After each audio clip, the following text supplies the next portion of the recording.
रायगड जिल्ह्यातील नवीन अपडेट जाणून घेण्यासाठी आपले रायगड या यूट्यूब चॅनलला लाईक करा, शेअर करा आणि सबस्क्राईब नमस्कार, मी शिवाजी साहेबराव थोरवे, प्रभाग क्रमांक 15D मधून महानगरपालिकाची निवडणूक लढवत आहे. अपक्ष उमेदवार आहे. माझी निशाणी कबशी आहे. तरी मला खांदा कॉलनीतल्या जनतेने फार ताकदीने उभा केलेला आहे का जे मी नागरिकांचे प्रश्न आतापर्यंत सोडवलेले आहेत त्या हेतूने मला हे उभा करण्याचं काम केलेलं आहे. आणि मी जवळजवळ 30 वर्षापासून या प्रभागात काम करत आहे. सातत्याने काम करत आहे. गोरगरिबांची सेवा आणि या प्रभागामध्ये जनतेचे शाळेचे प्रश्न असू द्या, ऍडमिशनचे असू द्या, तहसीलचे काम असू द्या, महानगरपालिका असू द्या, ग्रामीण रुग्णालयाचे असू द्या, किती रात्री वाजता मला फोन केला तर मी नागरिकांसाठी धावून जाणारा एक उमेदवार आहे. आणि याच्या अगोदर जी मी 2001 ते 6 मध्ये नगरसेवक होतो त्या कालावधीमध्ये माझे या ठिकाणी खांदेश्वर पोलीस स्टेशनचं काम केलेलं आहे. माझ्या हस्ते झालेलं आहे ते काम पाठपुराव्याने. त्याच्यानंतर MTNLचं काम झालंय, पोस्ट ऑफिस झालं या ठिकाणी. असे विविध कामं जे माझ्या कालावधीमध्ये झालेत. उड्डाण पुलाचं काम माझं झालंय, पनवेल खांदा कॉलनी ते पनवेलचा उड्डाण पूल, त्या माझ्या कालावधीत कामं झालेली आहेत. आणि आता मी जनतेचं सर्व योजना, ज्या शासकीय योजना आहेत त्या घरोघरापर्यंत मी जाऊन सोसायट्यांच्या कडे पत्र वगैरे देऊन मी योजना राबवल्यात. दर जवळ 7 वर्षापासून मी दाखले वाटप शिबिर ठेवतो महात्मा शाळेमध्ये. या गोरगरीब मुलांच्यासाठी निशुल्क सेवा म्हणून ते दाखले वाटपचं ठेवतो. आणि अशा मी खूप विधवा महिला असेल त्यांचं पेन्शन, अपंग जे मुलं असतात त्यांची पेन्शन योजना, ह्या मी पूर्णपणे खांदा कॉलनीमध्ये सर्व योजना मी राबवलेल्या आहेत. आणि मला खात्री आहे का या इलेक्शन मध्ये मी 100% मी निवडून येईल असं मला लोकांनी दिलेला शब्द आहे. आणि माझ्या समोर जे उमेदवार असतील ते काही इथं त्यांचं नवीन चेहरे आहेत ते, त्यामुळं माझं 100% सीट लागेल ही मला खात्री आहे.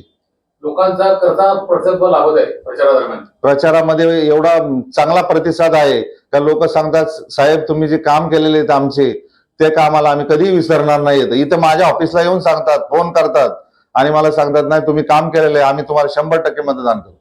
आपण माजी नगरसेवक आहात, शिंदे सेनेतून आपण इच्छुक होतात, मात्र आपल्याला तिकीट मिळालेलं नाही आणि त्यानंतर आपण अपक्ष म्हणून उभा राहिला, तर याबद्दल काय सांगाल? आता कसं आहे ते युतीमधून त्यांनी 2 सीट सोडलेले आहेत शिवसेनेला आणि भाजपवाल्यांनी युती केली, 2 सीट सोडले त्यांना. ते आमच्या जिल्हा प्रमुखांनी तिथं उभा राहिले कळंबोलीला. पण त्याबद्दल मला काही बोलायचं नाही. पण एवढंच मी म्हणेल का लोकांनी मला कसं आहे का मी माझं वय पण झालेलं आहे, त्या वयाच्या नुसार मला बोलले तुम्हाला उभा राहावं लागेल, तुम्ही माघार घेऊ नका, 100% तुम्हाला आम्ही निवडून आणू. मतदान करण्यासाठी आपण प्रचार करत आहात, प्रचाराला कसा प्रतिसाद लाभतोय आणि आपण मतदारांना काय आवाहन करा?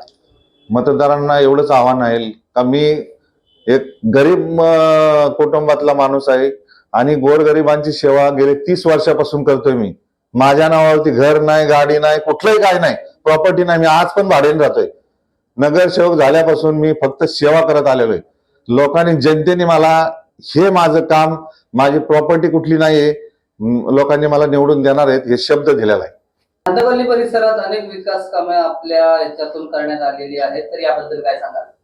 खांदा कॉलनीमधून शनी मंदिरचं स्थापना केली आपण 2008ला. तर त्या मंदिरामध्ये भरपूर लोक येतात शनिवारी.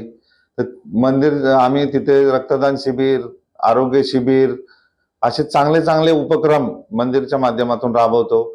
आणि खांदा कॉलनीमध्ये RT मध्ये जे ऍडमिशन केले मी आज 5-6 वर्षापासून, जवळजवळ नाही बोललं तरी 500-600 मुलांना या चांगल्या चांगल्या शाळेमध्ये, दर्जेदार शाळा, तिथं ते शिक्षण घेतात. आज कचऱ्यावाले मुलं जे कचरा उचलतात त्यांचे मुलं, गरीब कुटुंबामध्ये जे 1 लाखाच्या आतमध्ये उत्पन्नवाले लोक आहेत त्यांच्यासाठी मी ते ऍडमिशन शोधून आम्ही त्यांच्या RT मध्ये ऍडमिशन केलेले आहेत. तर असे जे कुटुंब आहेत ज्यांना आपण मदत केलेली आहे ते लोक मला येत्या 15 तारखेला 6 नंबर बटन दाबून मी शिवाजी थोरवे कब्बशीला मतदान करतील आणि आम्ही करणार आहोत असं मला आवर्जून सांगतात आणि त्यांच्या जोरावरतीच मी उभा राहिलेला आहे.